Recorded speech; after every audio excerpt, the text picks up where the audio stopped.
గుంటూరు పశ్చిమ ఎమ్మెల్యే గల్లా మాధవిపై వైఎస్ఆర్సీపీ నాయకులు అంబటి రాంబాబు, మాజీ ఎమ్మెల్యే జక్కంపూడి రాజా చేసిన అసభ్యకర వ్యాఖ్యలు ఇప్పుడు రాష్ట్ర వ్యాప్త సంచలనానికి, రజక సామాజిక వర్గ ఆగ్రహానికి దారితీశాయి.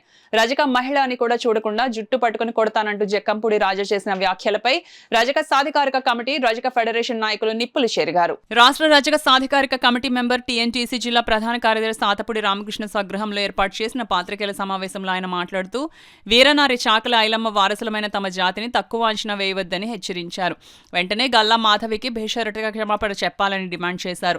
జక్కంపూడి రాజా, అంబటి రాంబాబులు వెంటనే తమ వ్యాఖ్యలను వెనక్కి తీసుకుని బహిరంగ క్షమాపణ చెప్పకుంటే రాష్ట్ర వ్యాప్త ఉద్యమానికి పిలుపునిస్తామని తాతపూడి హెచ్చరించారు. రజక ఫెడరేషన్ రాష్ట్ర నాయకులు ఏవిడి మెంటారావు మాట్లాడుతూ, జక్కంపూడి రాజా వ్యాఖ్యలు నాటి కురుక్షేత్రంలో దుర్యోధనుడి ప్రవర్తనను తలపిస్తున్నాయని మండిపడ్డారు.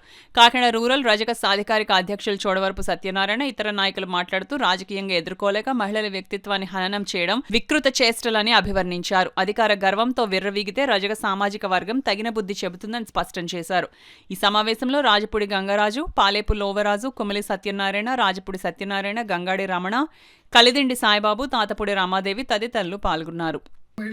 ఎమ్మెల్యే శ్రీమతి గల్లా మాధవ్ గారు, వారికి ఎప్పుడు కూడా రజక జాతి మొత్తం కూడా వారు వెన్నంటే ఉండి, వారికి ఎప్పుడు ఎలాంటి కష్టం వచ్చినా నష్టం వచ్చినా రజక జాతి చూస్తా ఊరుకోదని ఈ సందర్భంగా తెలియజేస్తూ ఉన్నాను. అలాగే సోదరులారా, మీరు చూశారు, జమీందారీ వ్యవస్థలో భూస్వామ్య విధానాల మీద పోరాడినటువంటి వీరనారి శ్రీమతి చాకలి ఐలమ్మ గారు. చాకలి ఐలమ్మ వారసులు మేము. ఏమనుకున్నారో మేము కూడా తలుచుకోగలం. మేము కానీ గట్టిగా కన్నెర చేస్తే మీ పార్టీ పతనానికి నాంది అవుతుంది. అందరూ కూడా రజకుడు చేయి చలవని, రజకుడితో ఉంటే బాగుంటుందని అందరూ అనుకుంటారు. అలాంటి రజకులతోటి మీరు పెట్టుకుంటున్నారు. మీ పార్టీ పతనానికి ఇదే నాంది. జక్కంపూడి రాజా గారు, మేము తలుచుకుంటే అవసరమైతే మీ ఇంటిని కూడా ముట్టడించడానికి రజకులు అందరూ సిద్ధంగా ఉన్నాం. రజకులు ఎవరు అక్కడ చేతగానికి తన్నంగా గాజులు తొడుక్కోలేరు. రజక మహిళని మీరు జుట్టు పట్టుకుని ఈడ్చుకుని వస్తే ప్రతి ఒక్క రజకుడు కూడా ఆ రోజు దుశ్శాసనుని ఏదైతే తొడలో బద్దలు కొట్టడానికి భీముడు తయారయ్యాడో అదేవిధంగా ప్రతి రజక సోదరుడు కూడా ఆవిడికి కవచంలో నిలబడి అవసరమైతే మీ ఇంటికి వచ్చి మిమ్మల్ని ముట్టడి చేయడానికి రజక సోదరులు అందరూ సమాయత్తంగా ఉన్నారు. ఖబర్దార్ జక్కంపూడి రాజా గారు, ఇది మా రజకుల తరపున మేము ఇచ్చే హెచ్చరిక.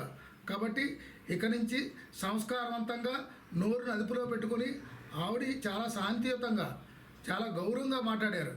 మీకు ఆవిడ చెప్పారు, మీకు మొన్న మీకు దమ్ముంటే రేపు 11వ తారీఖు మీ 11 మందితో వచ్చి అసెంబ్లీలో ప్రజల సమస్యల పట్ల, ప్రజల భావోద్వేగాల పట్ల మీరు ప్రశ్నించండి. అంతేకాని ఒక సామాజిక మహిళలను ఇలాగ బయటకు వచ్చి ఎక్కడో కానీ, అసలు రజక మహిళలు చాలా తక్కువగా రాజకీయాల్లో ఉంటారు. అలాంటి ఆవిడ ఎమ్మెల్యేగా ఎన్నికై సుమారు అరగంటలో 3000 మందితోటి ఆవిడ ప్రదర్శన చేస్తే ఆవిడని బెదిరిస్తారా? ఆవిడకి ఎవరో లేరనుకుంటున్నారా? రాష్ట్రంలో ఉన్న రజకులందరూ కూడా తగిన బుద్ధి చెప్పడానికి సిద్ధంగా ఉన్నారని తెలియజేసుకుంటారు. పార్టీ వాళ్ళందరూ కూడా రౌడీజం గోడాజం చేస్తే ఎవడ ఊరుకోడి పరిస్థితి ఇప్పుడే లేదు. ప్రతి ఒక్కడు మారాడు. ఏం బుద్ధి సిగ్గు శరమ లేదా మీకు?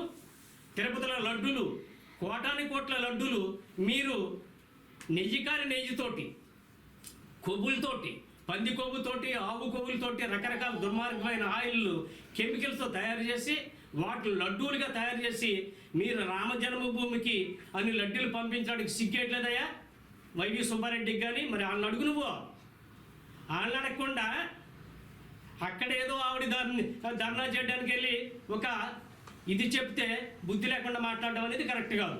కాబట్టి మేము తెలుగుదేశం పార్టీ తరఫున, మా రజక ఫెడరేషన్ తరఫున కూడా మేము తీవ్రంగా హెచ్చరిస్తున్నాం. తప్పనిసరిగా మీరు తప్పనిసరిగా మీ రజక భవిష్యత్తు బాగోవాలన్నా ఏం చేయాలన్నా మా గల్లా మాధవ్ గారికి, మా ఎమ్మెల్యే గారికి, మా రజక ముద్దుబిడ్డకి తప్పనిసరిగా మీరు బేషరతుగా మీడియా ద్వారా, పత్రికా ప్రముఖంగా మీరు క్షమాపణలు చెప్పండి. అదేవిధంగా చంద్రబాబు నాయుడు గారికి కూడా మీకు క్షమాపణలు చెప్పాలని బాధ్యత మీరు తీసుకోండి. మీరు ఏ వికటాటాసనం చేస్తున్నారు. తప్పనిసరిగా అతను ఆల్రెడీ రిమాండ్లో పోయాడు. మరి ఈ ఇంత దుర్మార్గమైన చేష్టలు తిరుపతి వెంకయ్యను కూడా దుర్మార్గాన్ని ప్యానల్ చేస్తున్నారు. మీకు మామూలుగా పనిష్మెంట్ మామూలుగా ఉండదు. పవన్ కళ్యాణ్ అన్నగాని మాట్లాడిన కూడా పవన్ కళ్యాణ్ గారిని దుర్మార్గాన్ని ఇంట్లో ఈ స్త్రీమూర్తులు కూడా మీరు మాట్లాడతారు. ఆడవాళ్ళని ఎక్కువగా మీరు టార్గెట్ చేస్తున్నారు. మగాళ్ళని మీరు మాట్లాడుకోండి. మీరు మగాళ్ళు, మీ మగాళ్ళకి మేము మాట్లాడుతున్నాం, మిమ్మల్ని మేము కామెంట్ చేస్తాం, మమ్మల్ని మీరు కామెంట్ చేయండి. ఆడవాళ్ళని ఎందుకు మీరు టార్గెట్ చేస్తున్నారు? ఆ మాత్రం సిగ్గు తెచ్చుకోండి. ఎట్టి పరిస్థితుల్లో మరలా మీరు మీ రాజకీయ భవిష్యత్తును జాగ్రత్తగా పెట్టుకోవాలి. మాలాంటి వాళ్ళు కూడా ఎవరికైనా మరలా మేము చేయాలనుకుంటే తప్పనిసరి ఇంకో 2 టర్ములు మీరు ఇంట్లో కూర్చోక తప్పదు.